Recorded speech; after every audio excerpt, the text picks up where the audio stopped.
Hello పిల్లలు, ఒక దీర్ఘచతురస్రాన్ని గీస్తున్నాను.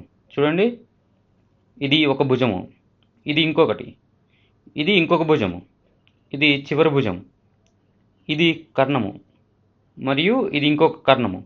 ఈ దీర్ఘచతురస్రం యొక్క పొడవు హెచ్ అనుకుందాం, అలాగే దాని వెడల్పు డబ్ల్యూ అనుకుందాం. అయితే ఈ వీడియోలో నేను ఈ 4 త్రిభుజాల యొక్క వైశాల్యాలు సమానమని నిరూపించబోతున్నాను. ఈ పటాన్ని చూస్తుంటేనే ఈ క్రింది త్రిభుజం మరియు దానిపైననే ఉన్న ఈ త్రిభుజం వైశాల్యాలు సమానం అనిపిస్తుంది కదా. చూడండి, ఈ 2 త్రిభుజాల యొక్క బేస్లు సమానము. ఈ ఎత్తు h/2, అలాగే పై త్రిభుజం యొక్క ఎత్తు కూడా h/2నే. ఇప్పుడు ఈ రెండింటినీ చూద్దాము. దీని భుజం యొక్క కొలత h, అలాగే దీని ఎదురుగా ఉన్న భుజం కొలత కూడా హెచ్ఏ. అలాగే పటంలో చూస్తే 2 త్రిభుజాల వైశాల్యం సమానం అనిపిస్తుంది కదా.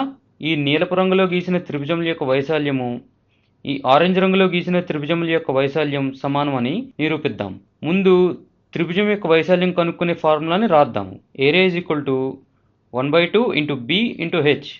బి అంటే బేస్ భుజం యొక్క కొలత, హెచ్ అంటే ఎత్తు. దీనిని ఉపయోగించి ఆరెంజ్ కలర్లో ఉన్న త్రిభుజం యొక్క వైశాల్యాన్ని కనుక్కుందాం.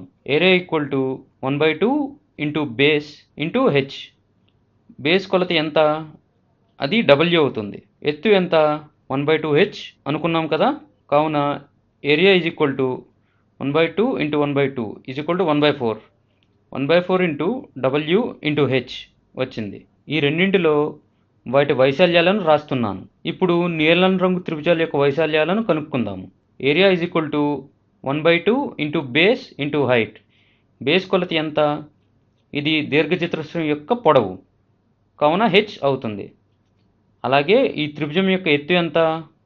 ఈ దీర్ఘచతురస్రం యొక్క వెడల్పులో సగము, కావున అది 1/2 ఇంటూ డబ్ల్యూ అవుతుంది.